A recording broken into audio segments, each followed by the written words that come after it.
Assalamualaikum warahmatullahi wabarakatuh.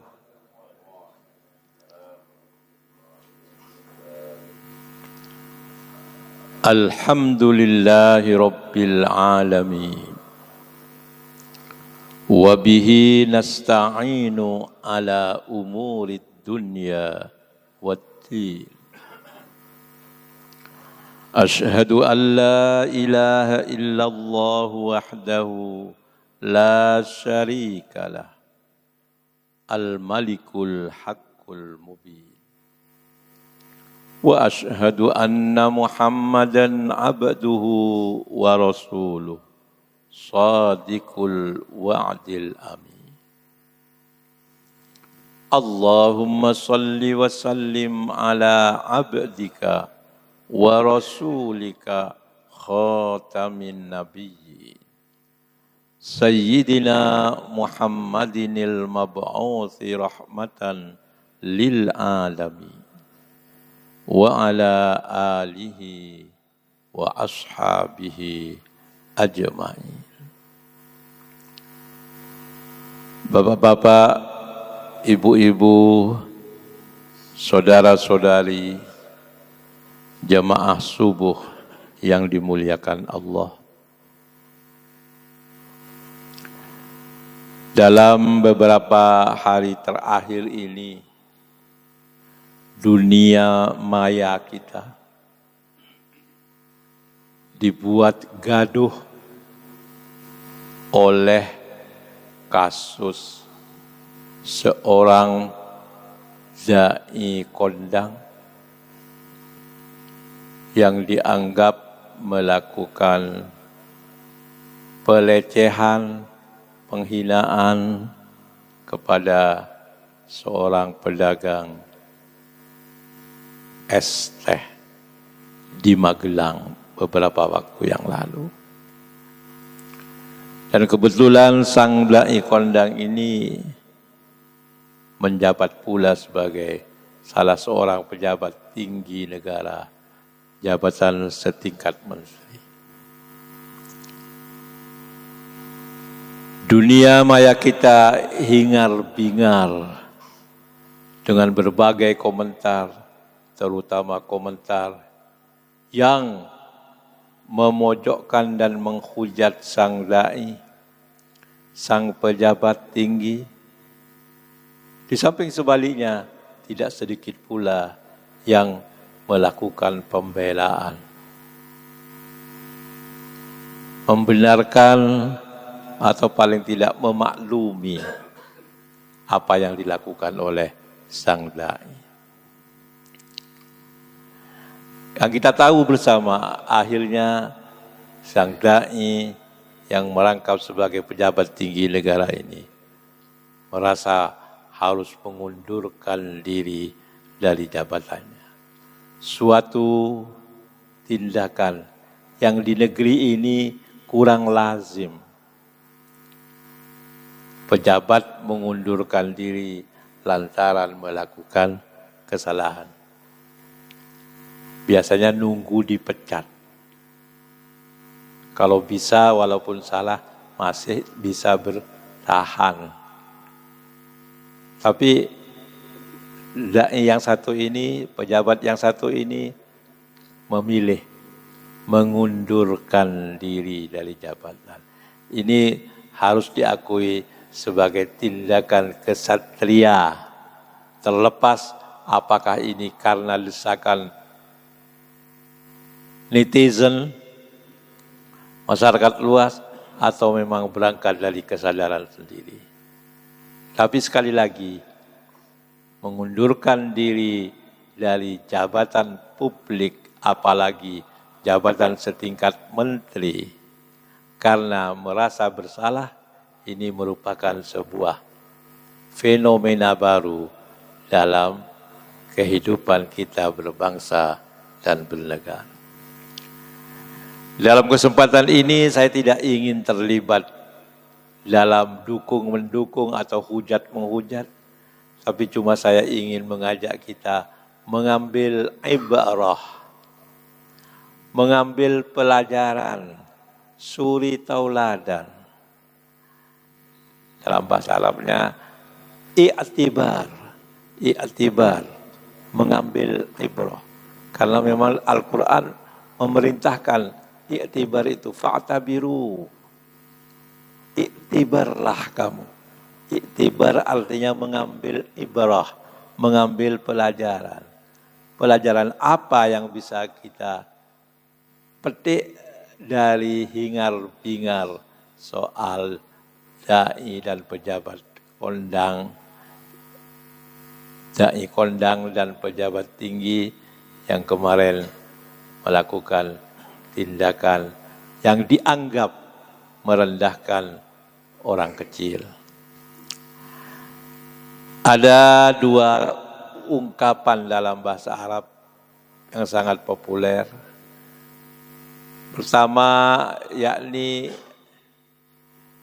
likulli maqamin maqalun.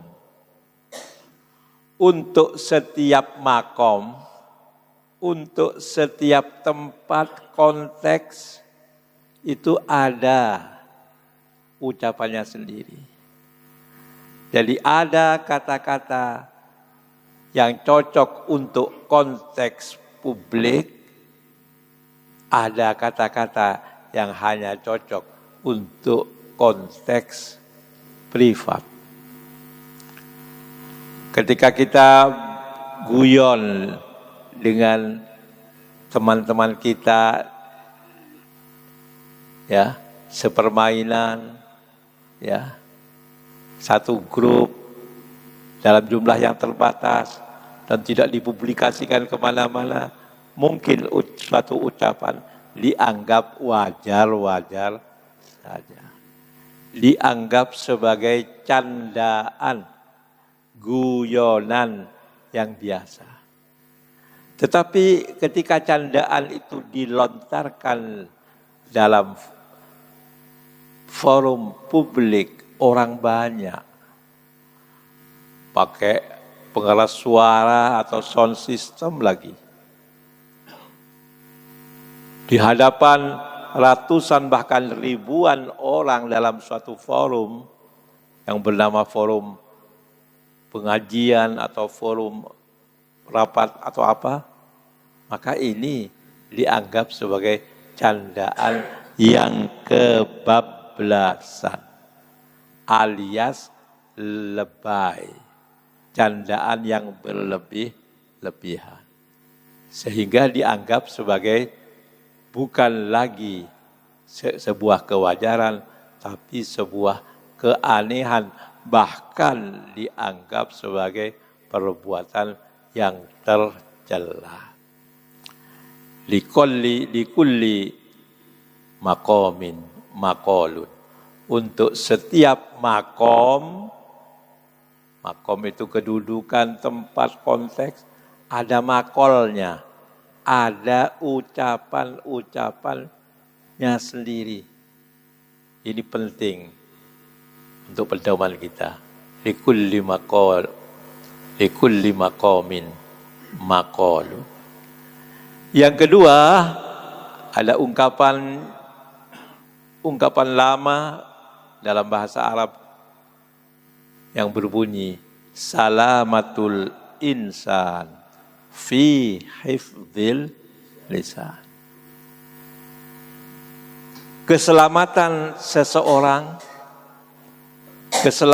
seorang manusia itu fi hifdzil lisan, ada terletak pada kemampuannya untuk menjaga lisannya.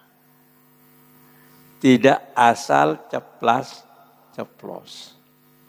tidak asal bunyi saja, tapi dijaga bagaimana supaya kata-kata yang keluar dari mulut itu tidak menyinggung perasaan orang lain, tidak membuat gaduh situasi, dan lain sebagainya.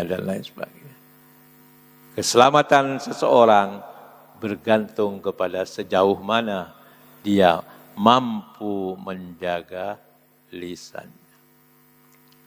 Sekali lagi saya tidak ingin menghakimi sang dai kondang dan pejabat tinggi negara ini. Tetapi yang layak bagi kita adalah melakukan introspeksi, melakukan muhasabah. Baik kita sebagai pribadi-pribadi maupun kita sebagai komunitas bangsa, khususnya umat Islam sebagai mayoritas dari bangsa Indonesia ini. Saya mengajak agar supaya kita introspeksi, mawas diri, bahwa sebenarnya adanya kasus yang menggaduhkan suasana kemarin itu sebetulnya tidak lepas dari kelemahan yang ada pada bangsa kita sendiri, yakni dalam kaitannya dengan dakwah Islamiyah, kaitannya dengan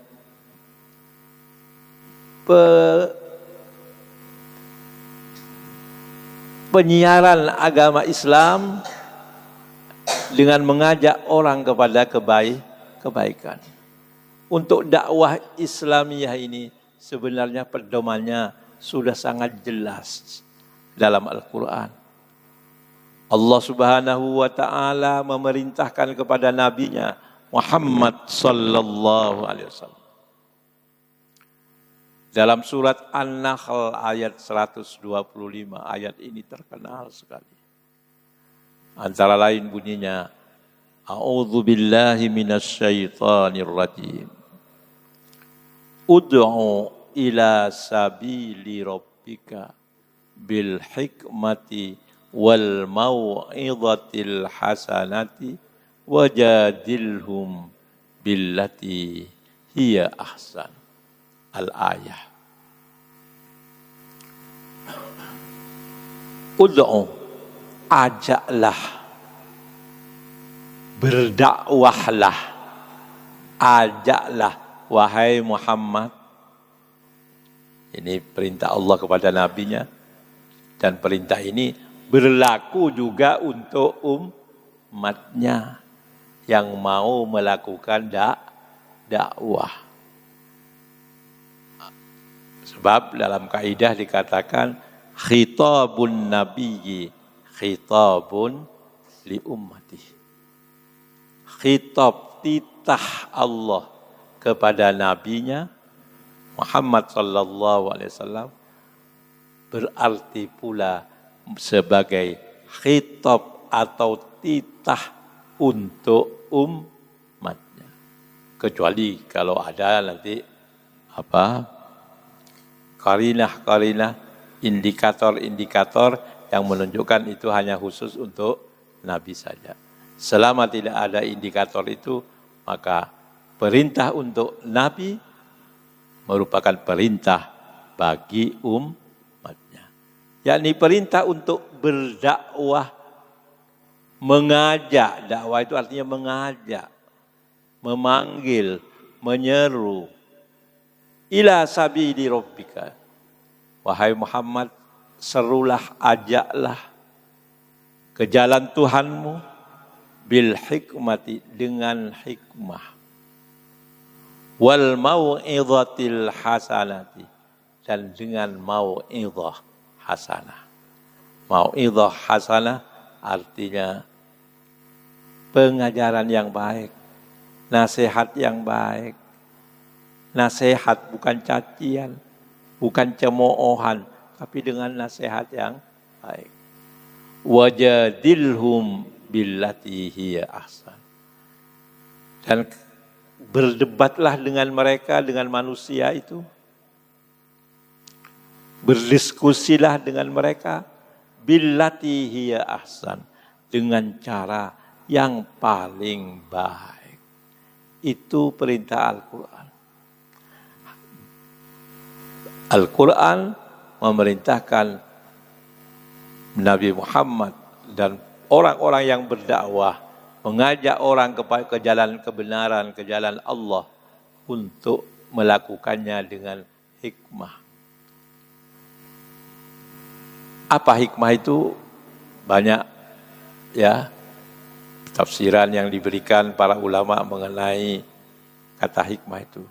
Saya ambil salah satu penafsiran yang cukup baik, cukup representatif, yakni yang dikemukakan oleh para ulama tafsir yang tergabung dalam sebuah tim penyusun At-Tafsirul Wajiz yang terbit di Mesir. Di situ dikatakan bahwa pengertian bil hikmah, dengan hikmah, berdakwahlah, ajaklah manusia ke jalan Tuhanmu dengan hikmah. Al-hikmah itu adalah at-tariqatul hakimah allati auhaha Allahu ilaika fil kitabi was sunnah wa khatibin nasa bil uslubil munasibi lahum.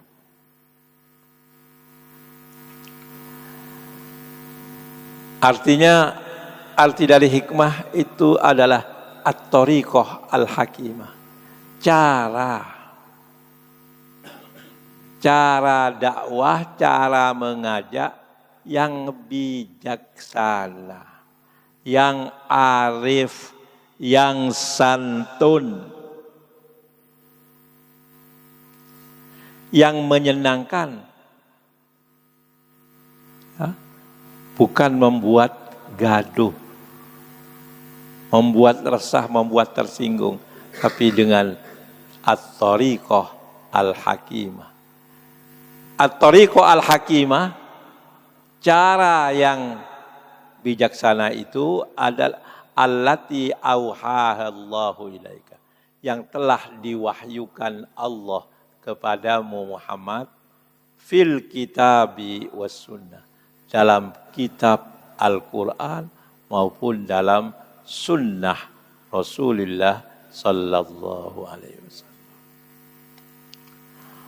Wa khatibin nasa bil uslubil munasibilahu, dan berkomunikasilah,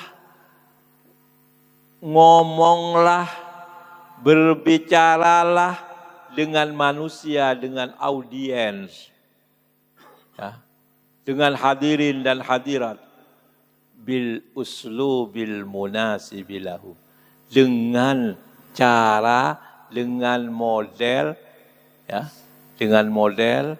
dengan versi yang al-munasib lahu, yang sesuai dengan keadaan mereka. Jangan terlalu tinggi, jangan terlalu jelimet, tapi juga jangan terlalu mengada-ada sehingga lebih banyak guraunya, lebih banyak candanya daripada isinya sebagai dakwah. Ini yang disebut dengan hikmah. Ajaklah manusia ke jalan Tuhanmu dengan hikmah, dengan cara yang bijaksana, arif. Ini perintah Allah. Maka firman Allah ini layak untuk kita jadikan sebagai patokan apakah dakwah kita selama ini sudah dilakukan dengan hikmah, dengan at-tariqatil hakimah, dengan cara yang arif dan bijaksana, yang bisa memberikan pencerahan, bisa memberikan pengajaran ilmu yang baik, bisa memberikan kepencerdasan kepada umat. Nah, ini yang layak untuk kita renungi. Terus terang saja bapak-bapak, ibu-ibu, banyak kritik terhadap model dakwah yang selama ini berkembang luas di kalangan masyarakat Islam. Sehingga betapapun dakwah itu memasyarakat, menjamur di mana-mana, tapi ternyata kemampuannya untuk membentuk manusia muslim yang baik ternyata jauh panggang dari api. Orang-orang yang rajin mengikuti pengajian, banyak yang terlibat hal-hal yang tidak baik. Pejabat demikian, sudah sering dia mengikuti pengajian macam-macam, tapi ternyata banyak terlibat kasus korupsi. Demikian pula kalangan-kalangan yang lain. Maka muncullah ungkapan bahwa dakwah itu sekarang bukan lagi sebagai pemberi tuntunan, tapi dakwah itu sudah menjadi tontonan. Yang penting pengajian itu, dakwah itu bisa membuat kita terpingkal-pingkal. Seperti terpingkal-pingkalnya sebagian orang-orang penting yang mendampingi sang dai kondang tadi, ya toh? Dan itu yang terpingkal-pingkal itu bukan orang awam. Duduk di situ itu bukan orang awam. Duduk di situ itu orang-orang pilihan. Ya toh? Jadi dakwah kita sudah menjadi sekedar tontonan, bukan pemberi tuntunan. Yang lucu itulah yang laris. Ya. Sebaliknya yang memberikan ilmu yang benar, yang ingin melakukan pencerahan atau tanwir dalam istilah bahasa Arabnya itu, yang ingin memberikan pencerdasan atau tazkif, tanwir pencerahan, tazkif pencerdasan, ta'lim pemberian ilmu pengetahuan, itu dianggap tidak laku. Yang laku itu yang lucu, yang membuat orang terpingkal-pingkal. Walaupun terpingkal-pingkal itu dilakukan dengan cara merendahkan orang lain. Ini saya kira kritik seperti ini sangat layak untuk kita renungi, untuk kita jadikan pelajaran berharga. Oh iya, dakwah kita belum seperti yang diharapkan oleh Al-Quran, yang katanya harus dilakukan dengan hikmah dan mau'izah hasanah. Bapak-bapak, ibu-ibu, saudara-saudari sekalian, jadi kasus Magelang kemarin itu sungguh sangat berharga bagi kita. Bagi kita semua, bagi masyarakat Islam, ya, bukan hanya bagi yang bersangkutan. Yang bersangkutan jelas dapat mengambil hikmah dari peristiwa itu, ya, sehingga bisa melakukan introspeksi untuk memperbaiki diri di masa yang akan datang. Kepada korban pelecehan, ya, hikmahnya sangat besar. Antara lain bisa naik, bukan umroh ya, bisa menunaikan umroh, bisa mendapatkan uang setumpuk dan lain sebagainya. Ya, tapi bukan hanya pada kita dan mereka itu, juga ini pelajaran berharga bagi pemerintah. Apa itu? Ya, pemerintah yang dipimpin oleh presiden yang baru, Presiden Prabowo Subianto, sangat layak untuk mengambil pelajaran dari peristiwa ini. yakni apa?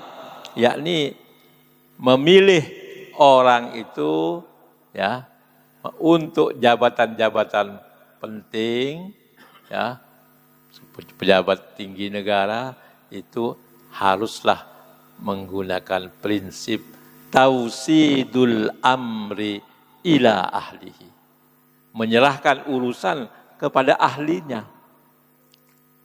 ya. Dan orang itu punya habitat sendiri-sendiri. Ada orang yang cocok untuk jabatan publik, tapi ada orang yang hanya cocok untuk jabatan-jabatan tertentu di luar jabatan yang resmi di negara. Ya. Barangkali ya ada di antara pembantu Bapak Prabowo Subianto kemarin ini ya, yang sekarang ini ya, barangkali ada yang perlu dievaluasi lagi. Ya.